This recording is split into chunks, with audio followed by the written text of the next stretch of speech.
Se você tem fibromialgia, possivelmente você já escutou que isso é coisa da sua cabeça, seus exames estão normais e que possivelmente você procurasse um psiquiatra, porque ele poderia te ajudar. Hoje nós estamos aqui com mais um episódio do podcast Método Cast para conversar sobre fibromialgia. Sou Camila Davino, médica, e hoje eu trouxe uma surpresa aqui para vocês.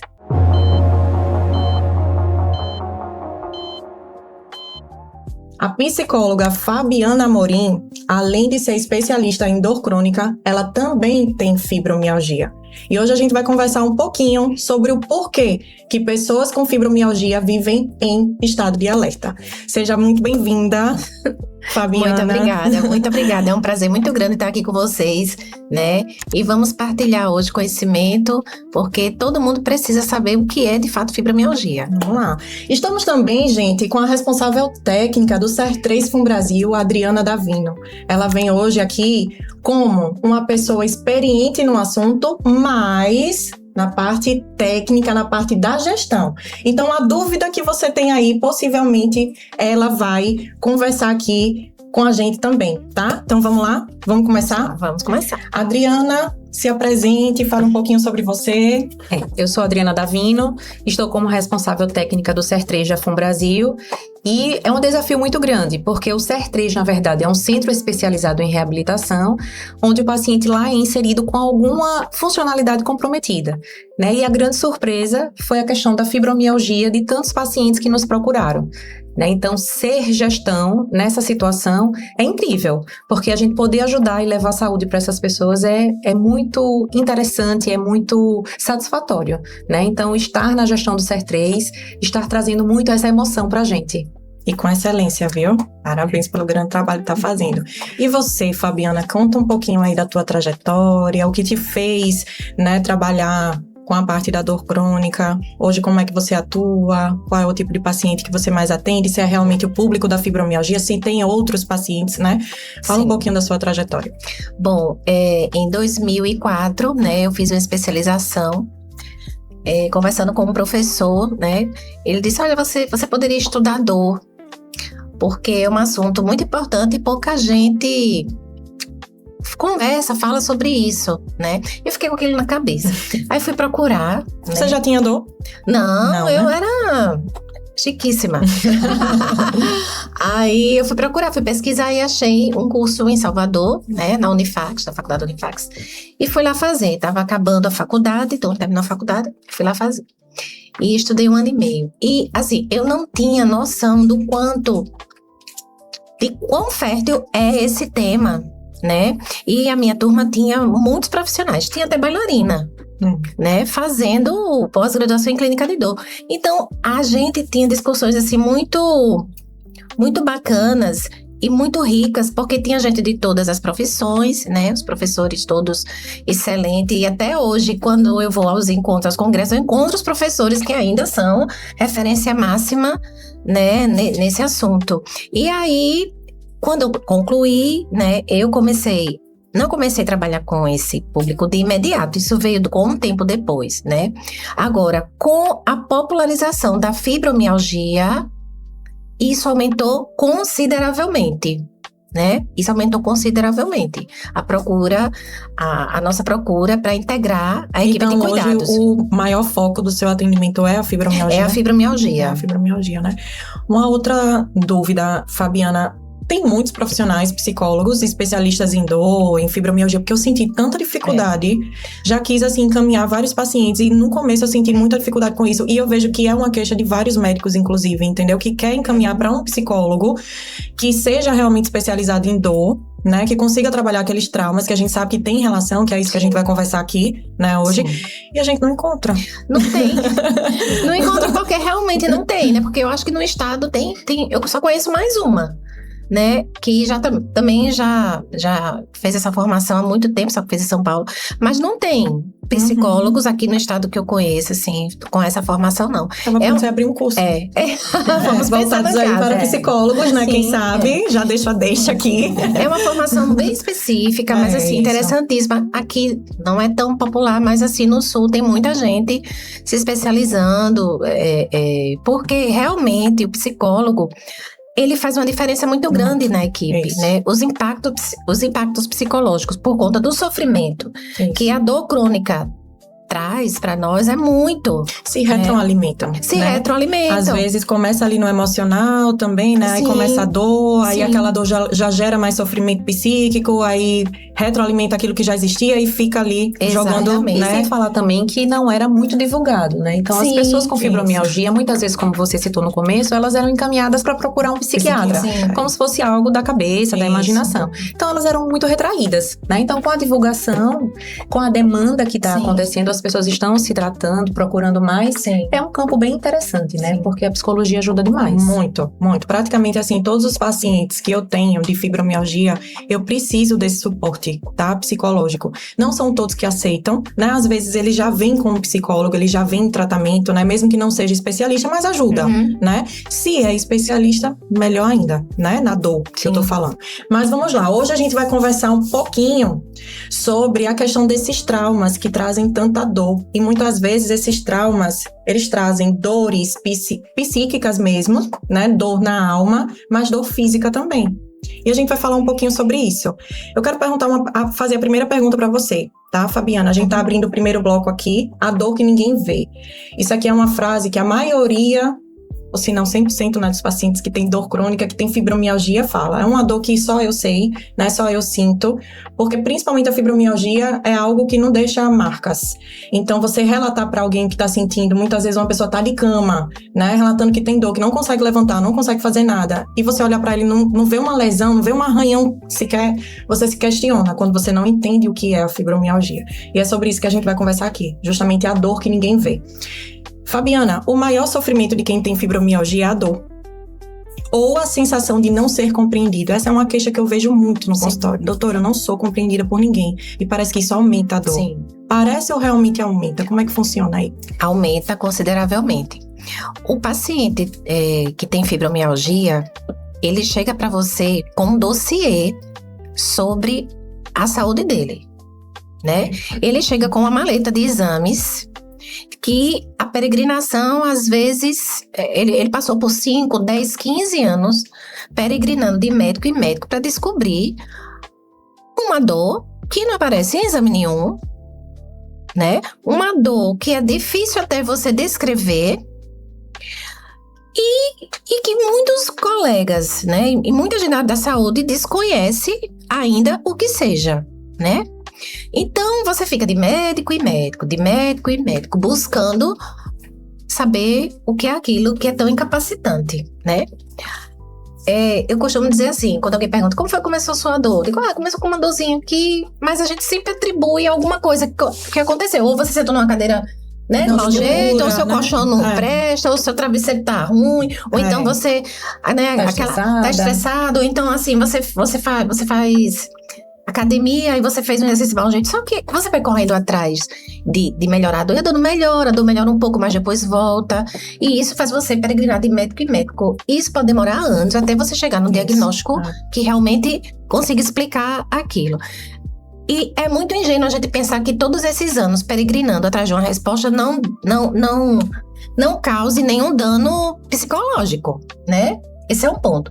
O outro ponto é a pessoa anterior a isso ter sofrido um trauma na vida, um abuso, uma violência, um próprio acidente, né, um acidente. Então, o que é um trauma? É todo evento que extrapola ali o esperado, né? É algo que acontece com você de altíssimo impacto, né? Então, essa seria uma das principais causas da fibromialgia? Seria a principal, não uma das causas, né? Porque são múltiplos fatores, né? Biopsicossocial, né? Tem fatores biológicos, psicológicos, né? E sociais também. Então, por isso que a ambiência também, né? Ela favorece muito também o aparecimento de doença. Não só da fibromialgia, mas até um câncer. Perfeito. Né? Então, doenças físicas mesmo, né? Perfeito. Então, é muito complicado isso, porque a gente vê que, infelizmente, justamente na ambiência desses pacientes, eles não têm o apoio que precisam. Porque às vezes é o filho que não acredita. Mãe, você é muito fresca, o tempo todinho nessa cama, o tempo todinho relatando que tá com dor, o tempo todinho se queixando, não gosta de fazer nada, não quer fazer nada. E isso machuca cada vez mais, né? Toda paciente que eu recebo inicialmente, assim, o chororô no início da consulta é justamente quando abre a boca para relatar como ela se sente com relação à família, principalmente. Aquela pessoa que tem o suporte da família é diferente. Sim. Até o tratamento dela é diferente. Sim. Né? Ela responde muito melhor, ela responde muito mais rápido, né, do que a pessoa que não tem. E para uma médica, doutora Camila, como chegar assim, a um diagnóstico, já que envolve tantos fatores? Como determinar que uma pessoa tem tanta dor, seja uma fibromialgia? Então, antigamente a fibromialgia ela era uma doença de exclusão. A gente tinha que excluir várias coisas para no final das contas dizer, não sei o que você tem fibromialgia. Era isso que... Não sobrou mais nada, não sobrou mais nada, você tem fibromialgia. Hoje a gente sabe que não é bem assim. Hoje já se fala muito em sensibilização central, né? Então, a sensibilização central é um sistema nervoso que aprendeu a ter dor. E para a gente fazer com que esse sistema nervoso desaprenda isso, demora. E muitas vezes a gente não consegue fazer com que ele desaprenda. A gente dá uma acalmada nele, que é o caso da fibromialgia. Por isso que a gente não chegou a tão sonhada cura ainda. Porque a gente só consegue, hoje em dia, dar uma acalmada. Então, a gente acalma e essa pessoa consegue ter uma melhor qualidade de vida. Mas a gente não consegue desligar completamente esse sistema nervoso que foi sensibilizado. Então, no caso de uma paciente que tem várias dores, quando você faz exame, geralmente vem uma tendinite, vem uma hérnia de disco, vem uma, né? Mas hoje a gente tem alguns pontos e tem alguns sintomas que tudo ali associado, ela pode ter o que for. Ela pode ter uma tendinite, ela pode ter uma bursite, ela pode ter enxaqueca, mas ela pode ter a fibromialgia associada. Antigamente não era assim. Se ela tem enxaqueca ou se ela tem uma tendinite, não, você tem dor por causa da tendinite, por causa da osteoporose, por causa disso. Não, você sempre tinha um motivo.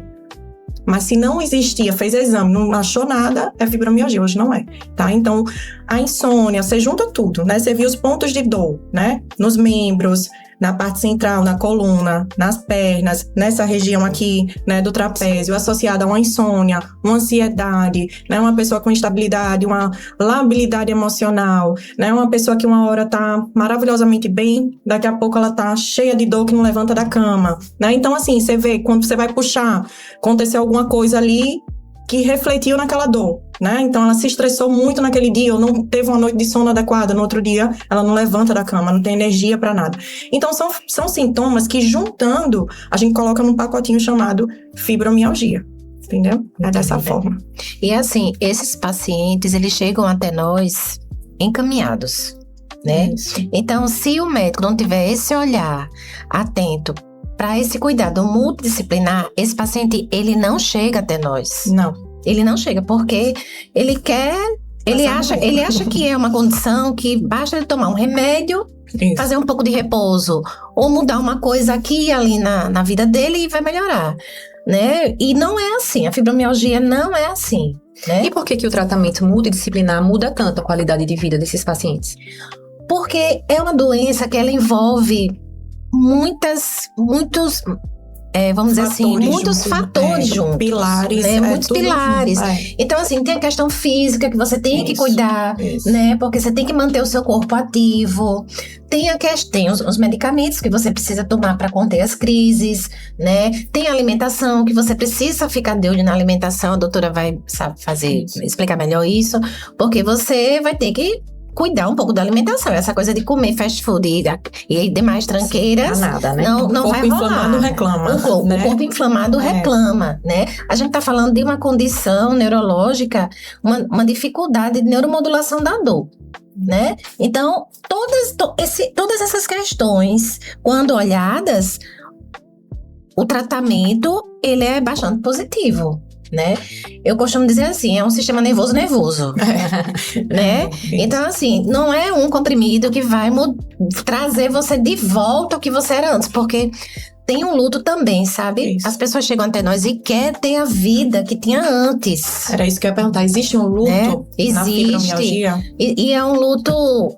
sofrido, um luto né? sofrido, mas é um luto oculto, né? Porque... E de longo prazo, né? E de longo prazo, porque quando a gente pensa em luto, a gente pensa logo de alguém que A morreu, morte, né? Na morte de alguém. Mas e quando é quase a sua morte, né? Porque você levava uma vida antes que agora você não consegue mais fazer nem o que gosta, né? e nem as obrigações, né?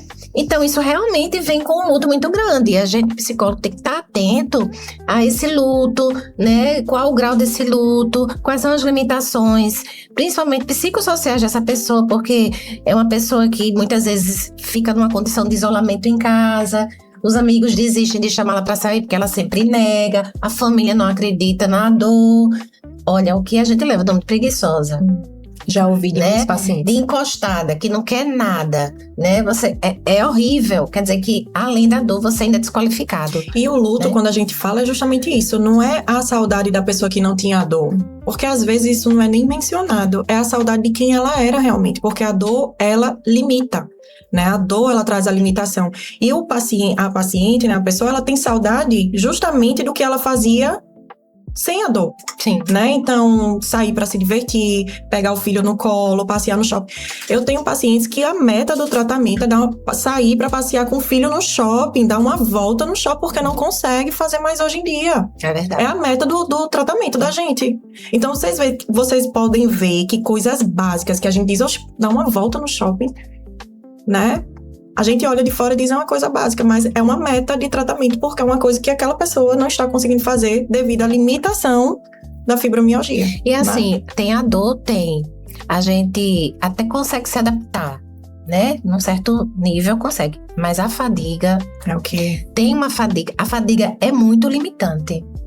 Porque você quer realizar as coisas, energia. Mas não tem energia, né? Como um celular quase descarregando. Isso. Você fica rezando para ninguém ligar para você não receber um vídeo, senão acaba tudo, né? Então, a gente sempre fica pensando se o que a gente tem para fazer vai piorar a dor, né, também, porque além da fadiga a gente fica, mas será que se eu vou pra tal lugar? Ou será se eu fizer alguma coisa? Ou será que eu... E aí isso acaba que não é só uma fadiga física, ela acaba sendo uma fadiga mental também. Sim, né? Porque a gente fica, né, existe uma hipervigilância de você ficar, diariamente você fica fazendo um scanner no corpo pra saber se tá doendo mais, tá doendo menos, se eu fizer tal coisa vai piorar. Se eu sou capaz de realizar. Se eu sou capaz de realizar, se eu vou dar conta. E ainda tem a outra questão, quando tá melhor, acordei bem. Bem, eu digo assim, né, uma dor 5 de 10. Sim. Acordou bem.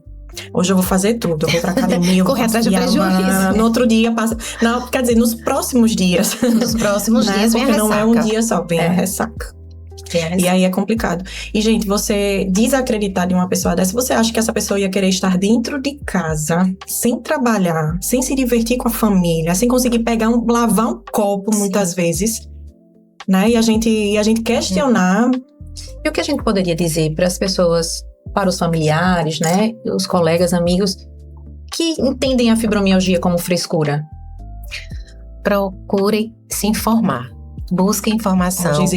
Vá à consulta com a pessoa que tem fibromialgia da sua família. Vá à consulta com ela, né? Porque na consulta essa pessoa é psicoeducada, né? Ali saem informações valiosíssimas para que ela possa compreender o que está se passando com aquela pessoa que é tão julgada dentro de casa, né? Pela própria família. É isso.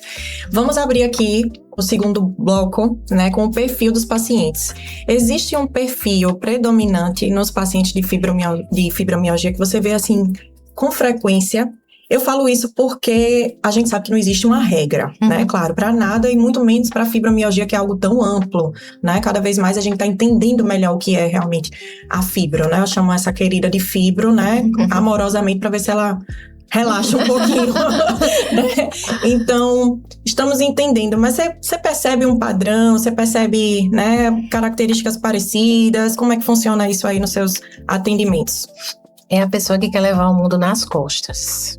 Será que essa dor vem essa dor aqui que praticamente 100%, né, dos pacientes fibromiálgicos tem, né, de trapézio, que parece que tem uma pedra gigante nas costas, vem daí? Vem. Levar o mundo nas costas, querer dar conta de tudo, principalmente nós mulheres temos essa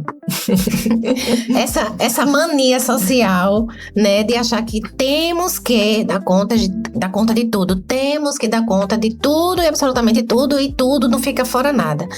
Então, esse jeito de lidar com a vida, ela traz consequências. Porque a vida cobra, a vida dá, a vida cobra, né? Então, eu percebo muito isso lá nos grupos do SES, né?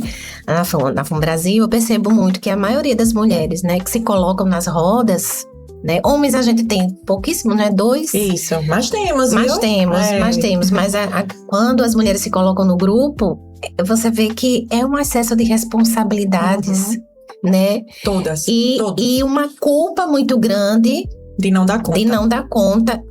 E dando até mais do que poderia, né? E dando até mais do que poderia. Às vezes é um esforço extremo, né? Às vezes é um esforço extremo. E com relação aos homens, assim, a gente vê, são poucos homens, a maioria as mulheres. Mas será que a maioria, eu fico me perguntando, será que a maioria dos diagnósticos sai para as mulheres? Porque os homens, eles não procuram, porque eles naturalizam dor, porque homem, né? Homem tem que ser forte, homem não sente, homem nem chora, gente. Até um tempo atrás, homem nem chorava, né?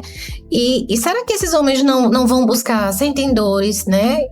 Que a dor invisível que não aparece em lugar nenhum, mas não vão buscar porque são homens, porque tem que aguentar, porque, né, eu vejo muito assim também. Acho que está muito relacionada essa questão, né, do homem com fibromialgia ao diagnóstico mesmo. Sim. É isso, eles já procuram bem menos o médico do que as mulheres. Tudo, pra né? tudo, né? E com relação à fibromialgia, eles procuram mais quando já estão no limite, quando o negócio já tá brabo mesmo, quando não tá conseguindo mais dormir, a dor já limitou assim de não conseguir fazer nada, nem dentro de casa, nem trabalhar. Esse é o perfil dos pacientes que eu recebo do sexo masculino, né? Que já chegou no limite. Então, a gente sabe que tem muitos pacientes aí, homens, que podem ter o diagnóstico, mas não foram diagnosticados ainda, né? Não sabem que tem. E levar uma vida melhor, né? Uma vida menos sofrida, com até menos porque o tratamento da fibromialgia é justamente para melhora da qualidade de vida. Sim. Porque a gente jamais, nenhum médico pode prometer melhora, né? Cura. Na realidade, né? Cura. Eu não posso chegar para o paciente e dizer, vou lhe deixar zero dor. Não tem como, eu não posso prometer algo que nenhuma literatura traz pra gente, né? O que a gente faz é melhorar a qualidade de vida. Então, muitas vezes, mesmo com dor, aquela pessoa vai conseguir sair de casa, passear com o filho, voltar e no outro dia tá de boa. Vai levantar da cama e vai estar tranquila, né? Sem ficar ali 3, 4 dias que parece que tomou a bebida alcoólica do mundo todo. Que é essa sensação que essas pacientes relatam. Doutora, parece que eu me embriaguei a madrugada todinha. E no outro dia eu não consigo levantar da cama. Então, o tratamento é justamente para isso, para a gente entregar qualidade de vida, para esse paciente voltar a fazer coisas que antes não conseguia fazer. Sim. Entendeu? Sim. E assim, né? Eu sempre penso que a doença é um chamamento. Isso. Né? É uma oportunidade de você rever a sua vida. Isso. De você, sabe, considerar algumas questões e desconsiderar muitas outras. Então, eu digo que é um convite. Você recebeu um convite inesperadamente e você precisa se iniciar, se olhar, se perceber. Isso. Né? Porque quando você vai olhar as histórias das pessoas, né, que chegam, você diz, gente, como que aguenta, como que chegou até aqui, né? De histórias de abuso, de negligência, né? Gente, é tanta coisa, e assim, são coisas que já acontecem há anos, né? Por exemplo, uma dependência emocional, né? Um casamento. Dependência emocional dos pais, né? Uma mulher muitas vezes ali de 45 anos que vive à mercê ali dos pais, né? Ou do marido, ou dos próprios filhos. Então, não é muita coisa. É muita coisa. Então, assim, a pessoa não vem uma tábua rasa, né? Ela vem com uma avalanche de situações, de acontecimentos que combinam com aquilo ali, né? Mas aí eu repito, né? São vários fatores interligados, né? Isso. Biológicos, genéticos, sociais, psicossociais, mentais. Tudo juntinho. Isso. Eu lembro que o ano passado eu cheguei para a doutora Camila com uma dor muito forte, né? Não tenho fibromialgia, mas eu estava com essa dor.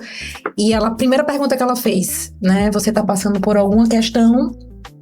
E aí foi quando eu parei para pensar que realmente, né, eu estava passando por uma questão pessoal e que aquilo estava realmente me fazendo sentir dor. E a sua dor era onde? Era no ombro. Uma dor forte que me impedia a movimentação. E quando ela fez a pergunta, foi muito além do tratamento que ela fez comigo, né, naquele momento. Porque me fez refletir. Foi esse silêncio que eu fiz e perceber. Então, eu queria entender, doutora Camila, assim, como você chegou nesse contexto, né? Como você conseguiu determinar que esses pacientes, de fato, com dor, né, e com fibromialgia, tinham essas questões e que eles precisavam desse tratamento multidisciplinar, né? Então, além da própria prática do dia a dia mesmo, porque você trabalhar no SUS é uma coisa, você trabalhar no particular é outra. Você conseguir encaminhar um paciente para qualquer profissional que você queira, sabendo que, né, ele vai ter o suporte, é uma coisa. E você ter essa limitação de dizer, poxa, ou você dá conta aqui ou ele não vai ter para onde ir. Você não tem como encaminhar ele para o psicólogo, para o nutricionista, para o psicopedagogo, para o psiquiatra, para o neuro. Não tem, eu preciso resolver aqui. Porque eu não sei nem se eu posso até encaminhar, mas eu não sei se ele vai conseguir. Se ele vai conseguir. E quando vai conseguir, né? Então, não adianta. Então, eu comecei a buscar, porque muitas das questões que a gente tem, né? Eu falo médico, com relação ao paciente, principalmente do SUS, é justamente a dor. A gente se limita, porque a gente tem um protocolo ali de tratamento de dor. Protocolo medicamentoso. Só que chega uma hora que você vai no teto desse protocolo e você já não tem mais o que fazer. O paciente chega na sua frente e diz, doutora, continuo com a mesma dor. E aí? Então, eu tive que sair, pesquisar, buscar. Poxa, porque eu já otimizei tudo, já entrei com todos os medicamentos, já fiz o possível, já mandei para fisioterapia e o paciente chega na minha frente e volta, né, com 30 dias, com 60 dias e diz que não melhorou nada, que tá com a mesma dor. Então, precisei pesquisar sobre o assunto e vi que realmente a dor, ela não é só de fato física. Existe a questão emocional. Eu já passei por isso.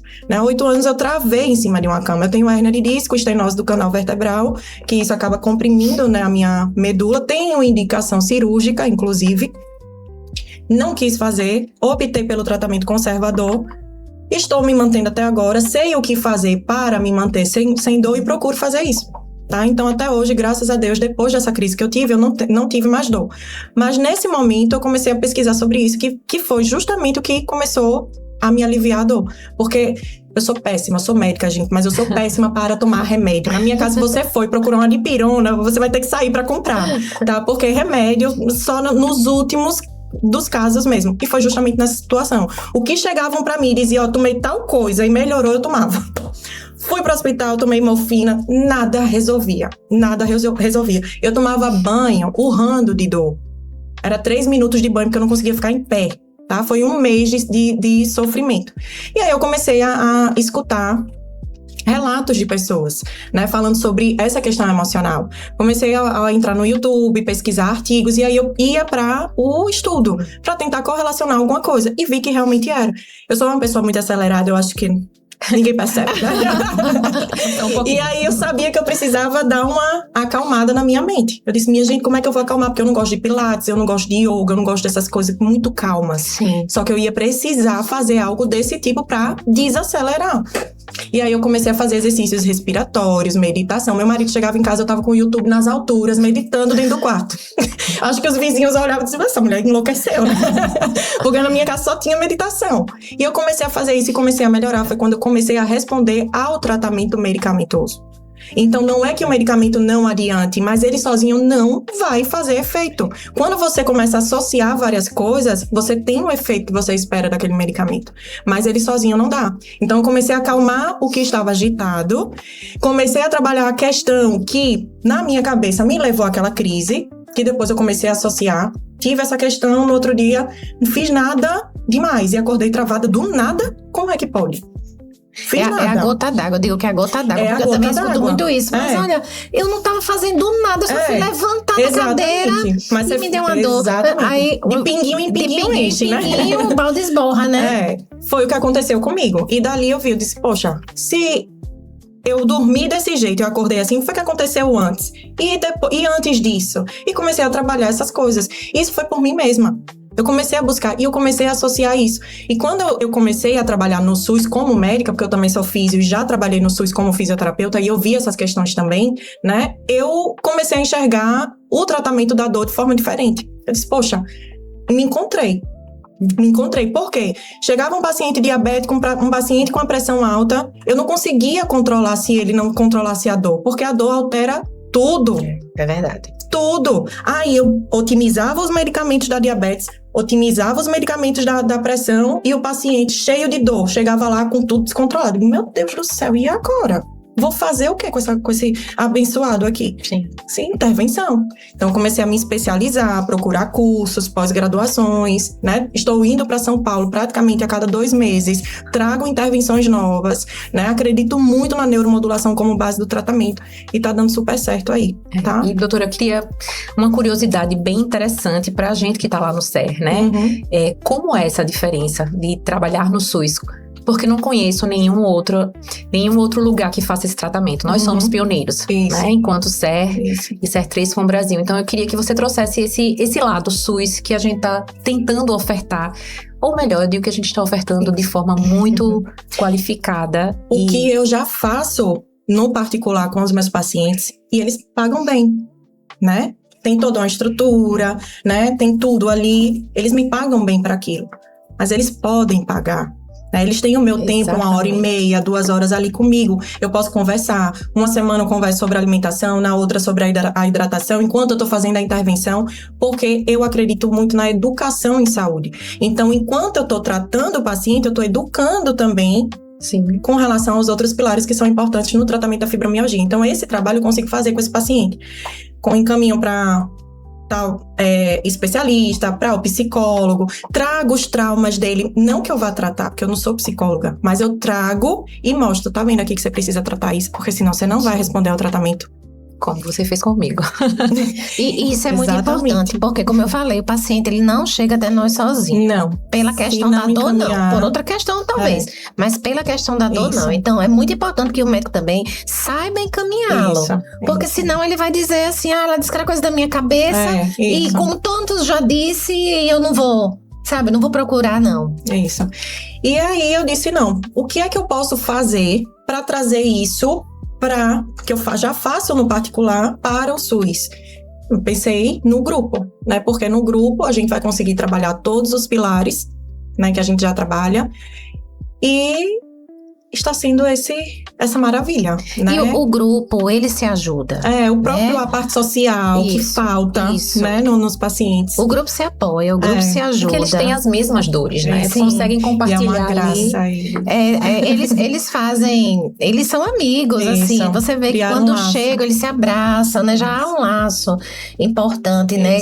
É o que faz parte do tratamento. E que faz parte do tratamento. E então, que isso eu não tenho no meu consultório, inclusive. Particular, entendeu? Isso é algo do SUS, através do grupo, entendeu? E que a gente foi vendo na prática, que a gente não sabia como ia funcionar. A gente criou o grupo, e aí eu expliquei pra eles, gente, isso aqui é um projeto pioneiro.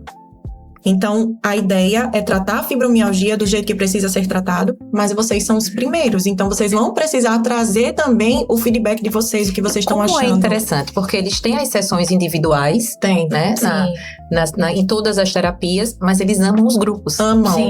Eles preferem estar ali no dia dos grupos, não faltam, estão sempre presentes. Quando então, faltam, justificam. Não, tem que justificar assim não, ó, cortados. Até porque a procura está muito grande. E a disciplina também, porque a gente sabe, foi o que eu conversei com eles ontem, dor, eles vão ter todos os dias. E o tratamento da dor é justamente lá, como é que você vai faltar o que, no local que está lhe tratando? Não tem como, vai com dor mesmo. Porque se quando você acordar em crise, você não for... Entendeu? Você quebra ali aquela linha de tratamento que você vê. Então, eu sei que é difícil, né? Muitos pegam ônibus, né? Transporte público, tem que andar, né?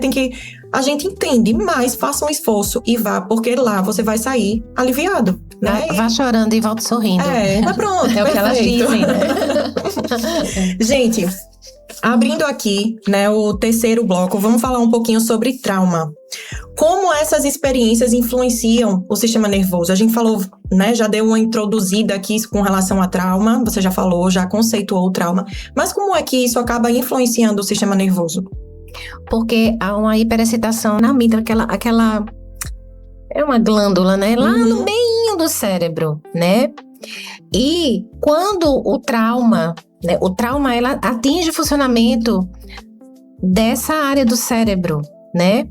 E uma vez criado essa hiperestimulação nessa área, né?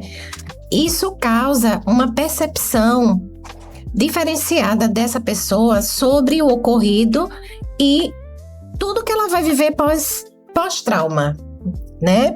Porque nós tratamos o pós-trauma de alguma coisa. Seja uma situação de abuso, seja uma situação de uma violência extrema, né? Seja uma situação de uma violência, de alguma questão, imagina, né? Você num casamento muito ruim, onde você toda hora é desautorizada, né?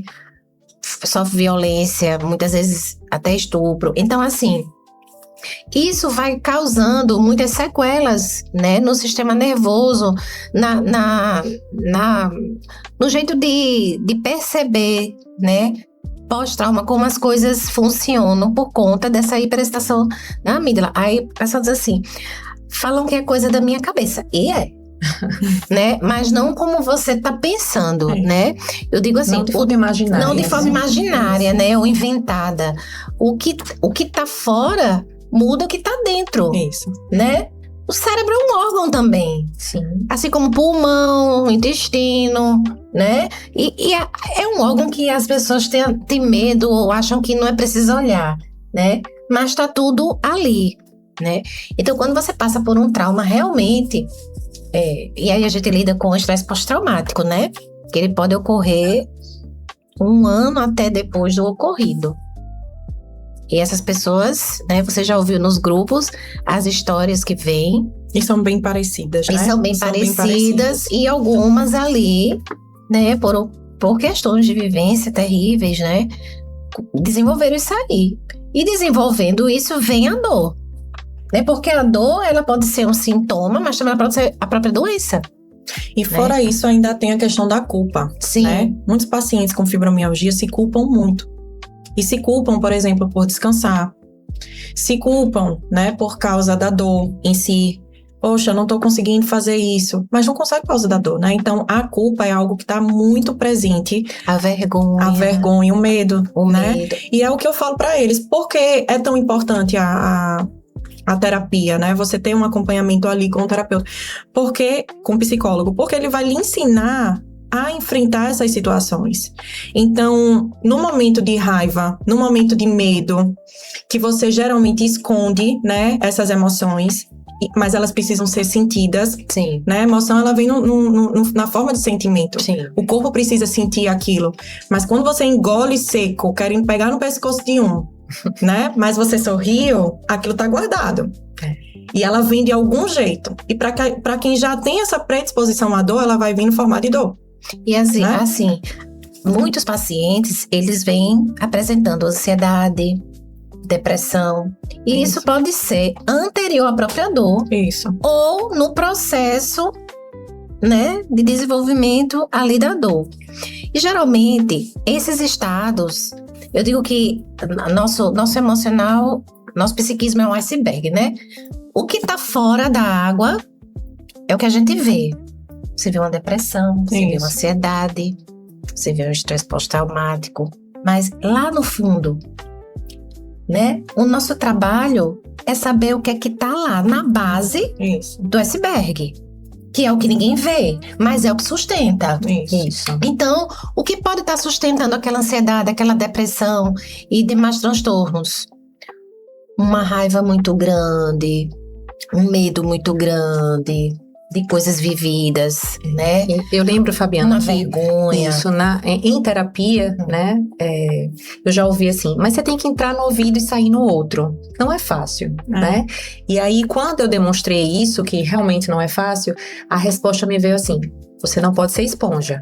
Porque às vezes a gente faz que entrou num lado e saiu no outro, a gente não responde aquela situação imediata, mas você guarda. É aí onde você falou, né? Tá ali na sua memória, tá guardado. Isso. Então é isso que vai, no fundo, transformando esse trauma em dor. Exatamente. Porque você vai guardando, não é isso? Sem partilhar, né? Eu digo lá no grupo, quando a gente guarda, azeda. Quando azeda, fede. Quando fede, estoura. Então, assim, não deixe chegar nisso, né? Não deixe chegar. Mas também não fomos educados para, né? Fomos educados para aguentar. Mas é um aguentar que a gente precisa. Claro que ninguém vai sair pegando no pescoço, né, das pessoas no meio da rua. Seria imagina seria desadaptativo. imagina a loucura de seria se todo mundo que tem raiva, né, pegasse no pescoço de alguém. Não é isso que eu tô dizendo aqui. Mas a gente precisa saber e entender como usar ferramentas para colocar isso para fora de forma consciente, né? Que é isso que a psicologia ensina. Isso. Então, eu tive um momento de raiva agora. Eu já tenho fibromialgia. Eu já sei que possivelmente eu vou ter dor. Então, o que é que eu posso fazer hoje para colocar isso para fora de forma consciente? Como eu posso enfrentar isso para que isso não me traga dor? É isso que a psicologia ensina, né? E para isso tem várias ferramentas, né? Sim. Tem alguma coisa que você possa falar hoje aqui pra gente, por exemplo, no acesso de ansiedade, né? A pessoa teve uma crise de ansiedade ali. Para sair da crise, respirar. Respirar para sair da crise, né? Porque na ansiedade a pessoa fica com a respiração muito curta, né? Ela nem sente que tá curta, mas é assim. Então, né, o oxigênio, ele acalma, né? Então, respirar é a primeira coisa. A segunda coisa é entender que as emoções, elas são o nosso guia, elas são bússolas. E oscilam, né? Durante o dia. Então, assim, emoção é bússola. Eu só vivo com raiva. Ué, vive com raiva, né? Eu vivo com medo, eu tenho medo de tudo. Mas veja bem, você ouviu o que você falou? Medo de tudo, tudo é muita coisa, não sobra nada, entendeu? Então, aquilo tem uma repercussão no corpo. Nós sentimos realmente. As emoções nós sentimos e sentimos no corpo. Então, aquilo ali precisa ser escutado, né? O que é que esse medo faz? Perceba. A gente faz o paciente perceber a emoção que ele está falando. E entender o que sente, porque muitos não sabem nem o que sente. Acha que é medo, às vezes é raiva. Acha que é culpa e às vezes é medo. Exatamente. A gente tem uma criação, uma formação, onde a gente foi ensinado ao quê? Esconder as nossas emoções. Fomos deseducados, né? A sentir. Você é homem, engula o choro, né? E por aí vai. Então, a gente cresce sem saber o que a gente tá sentindo. Exatamente. Então, muitos pacientes chegam dizendo assim, doutor, eu tô com uma mágoa, mas ele não sabe relatar o que é que ele tá sentindo. Sim. Eu tô com um aperto no peito, tô assim... Então, quando você começa a trabalhar isso, ele começa a identificar, não, eu tô com medo. Esse medo tá vindo de quê? De onde? Né? Eu vou fazer o quê pra enfrentar esse medo, pra passar por cima disso, né? Pra deixar ele ali no cantinho dele, né? Sem me trazer consequências. Não, eu tô magoado, né? Tô chateado com alguma coisa. Então, tô triste.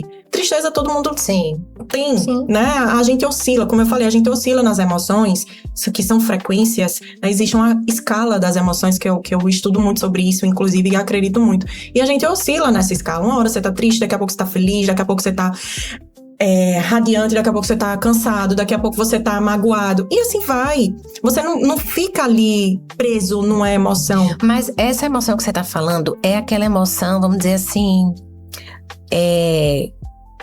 É aquela emoção, porque tem emoções que são primárias, né? Que estão ali no núcleo, no centro do iceberg. Uhum. Tem as secundárias, que são aquelas que a gente vê fora da água. Isso. E tem aquelas emoções que a gente sente para ter algo em troca, para uma função. Sim. Ela tem uma função. A ansiedade, por exemplo, né? No momento que você vai se apresentar, você tá ansioso pra se preparar pra aquilo. Você tá ansioso, né? E você enfrenta aquilo e você dá um show e vai. Agora, imagina eu estar muito ansiosa e paralisar e não chegar e não sair de casa e eu perder o compromisso. E entende? Então, aí já muda o contexto, aí né? Já muda o contexto, já vira uma coisa desadaptativa. Quer dizer, todas as emoções, elas querem nos comunicar alguma coisa. Isso. Ninguém sente medo porque sente medo. Ninguém tá ansioso porque simplesmente acordou ansioso. Então, só que muitas vezes a pessoa não é educada para prestar atenção, para compreender, entendeu? E para chegar no núcleo da coisa. O nosso trabalho é chegar no núcleo. Fazer a pessoa enxergar isso, né? Fazer a pessoa se dar conta disso, encontrar isso dentro dela. E muitas vezes esse núcleo que você está falando, ele é até percebido, mas a pessoa esconde porque é algo que ela sente vergonha ou sente culpa. Mas ela esconde tanto, né? que é difícil chegar, viu? E outra coisa, até dos psicólogos. E demora. Porque eu faço... não sei o que é, eles se sentem muito à vontade comigo, sabe? Eu tenho muitos pacientes assim, já ouvi isso várias vezes, não foi uma só não. Doutora, eu não falei isso nem pro meu psiquiatra nem pro meu psicólogo. Várias vezes eu escutei isso. E eu fico olhando assim, eu digo, poxa, na primeira sessão, na primeira consulta ali comigo, e ele falar isso, sabe? Algo que ele vem ali, muitas vezes fazem terapia desde a adolescência, né? Já mudou de psicólogos várias vezes, e ele não teve, né, a abertura para falar o que ele falou para mim. Então, a vergonha é algo que limita muito também. E isso, o profissional, ele precisa estar capacitado para deixar o paciente à vontade e realmente deixar aquela vergonhazinha ali do lado e colocar para fora. Conduzir de uma forma que ele entenda que aquilo não precisa sentir vergonha. Exatamente. Né? É algo que está sendo trabalhado ali justamente para melhorar. Olha, nenhum sentimento é ruim. Nenhum. Né? Porque imagina não ter medo de nada. Nem ansiedade. Né? Imagina não ter raiva de nada. A raiva é uma proteção, né? Tudo faz parte do crescimento. Tudo faz parte do dor. Assim, como a dor. Então a gente tem que aprender com a dor. É isso. Né?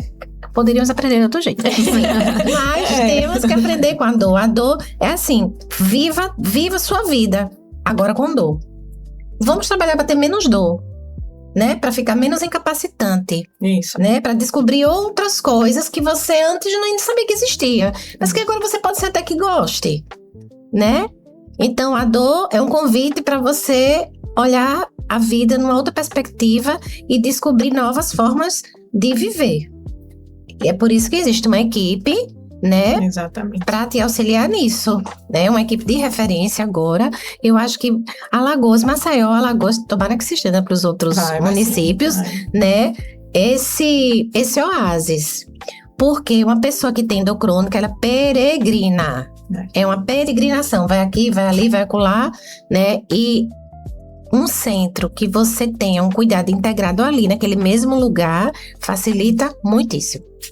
Ele tem um relato, inclusive, Fabiana, você deve conhecer a pessoa, ela faz parte do nosso grupo lá do CE, é uma pessoa que tem condições, né, tem plano de saúde, inclusive, e o relato dela comigo foi que há 10, 15 anos ela sofria com essa dor, tendo acesso aos melhores medicamentos, né, em terapias isoladas, mas ela não conseguia evoluir.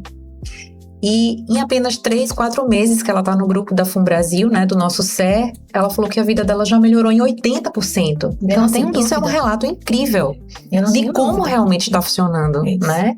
E saber que a gente pode proporcionar isso em uma grande escala é maravilhoso. E lá os profissionais se conversam, né? Sobre os pacientes, isso é muito importante, né? Porque a gente precisa saber como é que é o olhar do médico, do fisioterapeuta, da psicopedagoga, da enfermeira, né? Então, isso eu acho assim um diferencial importantíssimo, né? E uma outra situação é que um dos objetivos desse grupo é justamente alertar os profissionais com relação a isso. A gente sabe que muitos médicos, inclusive, não entendem, não aprofundam ali, né? Ouvem falar da fibromialgia, mas a fibromialgia tá... E não valorizam isso. Então, o grupo, ele vem justamente com os próprios pacientes ali disseminando informações e contando, né, a sua evolução no tratamento com toda a estrutura, porque a gente praticamente não mexeu em nenhum medicamento desses pacientes. Muitos já chegaram com diagnósticos de reumato, né, de reumatologista, já com as prescrições. Eu permaneço, eu não mexo. É um trabalho associado. Eu não estou ali para concentrar tudo em mim, eu tô ali para somar na vida daquele paciente. Então, muitas vezes, o que eu faço é melhorar no sentido de horário e agregar ali com os pilares que a gente tem no grupo, que são os outros profissionais, né? Onde ele vai ser acompanhado semanalmente. E a gente tem uma melhora, assim, absurda, como é o caso dessa paciente que você falou. Não mexi no medicamento dela, pode perguntar a ela. E essa melhora veio de onde? Agora me pergunte. Em 3 e 4 meses, 15 anos sofrendo. Afastada do trabalho, sem conseguir trabalhar. Uma mulher bonita, ativa, sem conseguir trabalhar, né? Em casa, praticamente, se acabando de dor, tendo acesso aos melhores especialistas, porque ela mesma falou, já fez uso de todos os medicamentos, não se adaptou a nenhum, porque só sofria com os efeitos colaterais. Em 3, 4 meses a gente conseguiu entregar para ela o que ela não teve durante 15 anos. Então, gente, no SUS. E assim, né, doutora, o tratamento é personalizado, Exatamente. né? É um grupo de fibromialgia, né, com pessoas que têm fibromialgia, mas cada um tem um contexto. Tem um contexto. Né? Fibromialgia todos têm, né? Porque nós temos os nossos pacientes homens, todos têm. Mas cada um tem um contexto. Então a gente não pode generalizar e tratar todos iguais, né? A gente sabe que existe ali a individualização. É uma palavra difícil. Então, nós temos a fisioterapia individual. São todos que precisam? Não. Mas existem pessoas ali que precisam fazer a fisioterapia individualmente também, além da fisioterapia em grupo. Então, esses pacientes são encaminhados para fisioterapia individual. Serão encaminhados para psicóloga, para terapia individual. A gente sabe quantas ali precisam, né, fazer um acompanhamento mais de perto. Isso daí a gente vai rodando, vai ciclando ali. Uma hora, né, tá fulano, daqui a 3 meses melhorou, entra outro. Sim. Aquela pessoa vai conseguir ajudar as outras ali do grupo, Sim, com a própria história dela. Vai dizer, entrei assim, hoje eu tô assim. Eu passei por isso igual a você, tá? Eu tinha essa mesma condição que você, mas eu fiz isso. E aí, os próprios pacientes vão sendo terapeutas assim como nós. Sim. Né? Então, a gente já encontra isso no grupo. Exatamente. E a intenção do grupo é essa, gente. É que cresça realmente e que a gente tenha ali um time, né? Um time de guerra mesmo contra essa fibro, né, querida? Isso sem contar com os artistas que a gente já está descobrindo na arte-terapia. Exatamente. Sim, importantíssimo. Arte-terapia. Nós temos já lá descobertas. Já tá bom de fazer uma exposição. Que nós vamos fazer, porque o grupo tá bombando. Maravilha. Pintura em tela, pintura em tecido, em papel. Gente, e elas falam com a satisfação, né? Elas amam. Foi eu que fiz, eu que consegui, né? E pessoas que nunca tinham pego ali nem num pincel, Sim. viu? E assim, estão se descobrindo ali. Gente, pelo amor de Deus, eu sou apaixonada por isso, né? Eu sou bem suspeita. Eu também, né? Vamos chegar aqui no nosso bate-bola agora. Eu vou fazer assim uma perguntinha. Eu quero só uma palavrinha, no máximo, uma frasezinha bem curta. Ok, tá? Vamos lá. Fibromialgia, frescura? Não mesmo. O que mais machuca um paciente? Desacreditar dele. Qual a maior mentira sobre a fibromialgia? Isso é coisa da sua cabeça. Adriana, qual a frase que você nunca diria para um paciente com fibromialgia? Isso é frescura. O que todo paciente precisa ouvir hoje? Tem solução. É possível viver bem? Sim. O que a dor tentou te ensinar? A dizer os nãos necessários, sem culpa. Tá fluindo? Tá fluindo. Tá, né? Tá fluindo. Tá dando certo. Tá dando certo. Cada vez mais. Gente, estamos chegando ao fim do nosso podcast. Que foi maravilhoso. Eu tenho certeza que vai abrir, assim, os olhos, né, de muita gente que escutou, né, sobre essa conversa. Hoje foi realmente focado na parte do psicológico mesmo, que a gente sabe que isso é algo que pesa demais no tratamento. Não é todo mundo que consegue lidar e enxergar isso com o peso que tem, tá? Nem o próprio paciente e nem o profissional e muito menos a família. Então, se a gente consegue falar sobre isso, né, de uma forma mais fluida, mais leve, em diversos canais, isso facilita. Hoje, infelizmente, temos uma novela aí, né, que os pacientes estão se queixando, uma novela da Globo, que traz o tratamento da fibromialgia como a mil maravilhas, né, como se o paciente tivesse acesso a todos os profissionais ali no SUS, e não é bem assim que funciona, né, a gente tá ali dentro e a gente sabe que não é, mas lá na FUNBrasil funciona. Então, gente, quando a fibromialgia é colocada dessa forma, a gente acaba fazendo um trabalho contrário.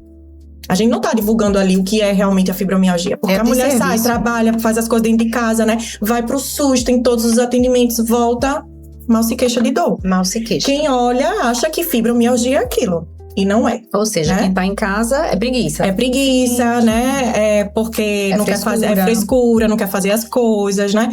E não é bem assim que funciona. Então, a informação, ela precisa ser validada. E a gente precisa observar de onde a gente está colhendo essas informações. Não é de todo lugar.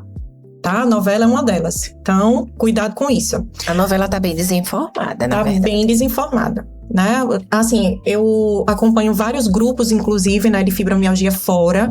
Existe um grupo muito grande também, né, nacional. E assim, a revolta é absurda. É verdade. Né? A revolta é absurda justamente por causa disso. Porque você invalida uma dor que é real e coloca como se aquele paciente tivesse o acesso necessário ao tratamento, quando não existe. Romantizando, né? Romantizando algo, né? Uma condição que é extremamente complexa de tratar quando você já tem a estrutura. Imagine você sem ter. Né? Então, vamos parar com isso, vamos mandar os recadinhos aí pra Globo, né? Mandar reformular, ainda dá tempo, a novela ainda tá rodando, né? Então, ainda dá tempo dela reformular esse roteiro aí, né? Eu queria uma palavrinha agora, Fabiana. Queria que você deixasse suas redes sociais, seu contato, tá? Como é que você trabalha? Okay. Olha ali pra eles. Bom, primeiramente agradecer imensamente a oportunidade, né, de dividir com vocês esse assunto tão importante, tão necessário, né? E muita gente aí querendo uma luz, né? Querendo ter uma qualidade de vida melhor. E o que eu posso dizer é que sim, é possível, né? Busque os médicos certos, né? Busque os centros especializados, né? A gente tem informação na palma da mão hoje em dia, que é o celular. Então, a gente tem informação, então busque informação, busque ajuda. É possível ter uma qualidade de vida melhor do que você está tendo agora, certo? E as redes sociais é @fsamorim, né? Instagram, tô lá. Perfeito, maravilha. Estou à disposição. E você, Adriana, qual é a mensagem que você pode deixar para os pacientes de fibromialgia, que tem dor crônica, né, no contexto geral? Que de fato busque ajuda. A rede de apoio é sempre muito importante e que informação salva. Essa sempre é a minha dica, informação salva. Então, quando a gente procura o cuidado ideal, a gente consegue. E a FUNBrasil está lá, de portas abertas, né, para que vocês possam buscar com a gente esse tratamento e essa melhoria na qualidade de vida. Perfeito. Gente, falamos aqui sobre dor, sobre trauma, sobre sistema nervoso, sobre ansiedade, medo, sobre várias coisas. Mas eu quero deixar aqui 2 palavrinhas nesse final. Esperança, tá? E persistência. Não desista, porque existe tratamento. Não estou falando de cura, mas existe tratamento e você consegue sim ter uma melhor qualidade de vida quando você encontra o tratamento adequado. Quando você encontra profissionais que realmente queiram ajudá-lo, tá? Então não desista e estamos aí, tá? Sou a doutora Camila Davino, trabalho no SUS, trabalho no particular. Meu Instagram, doutora Camila Davino com K, que eu sou chique, tá? Então, me segue lá. Estamos à disposição de vocês. Esse foi mais um podcast aqui do Método Cast e com certeza vocês vão ter mais novidades nos próximos meses. Até já. Beijo.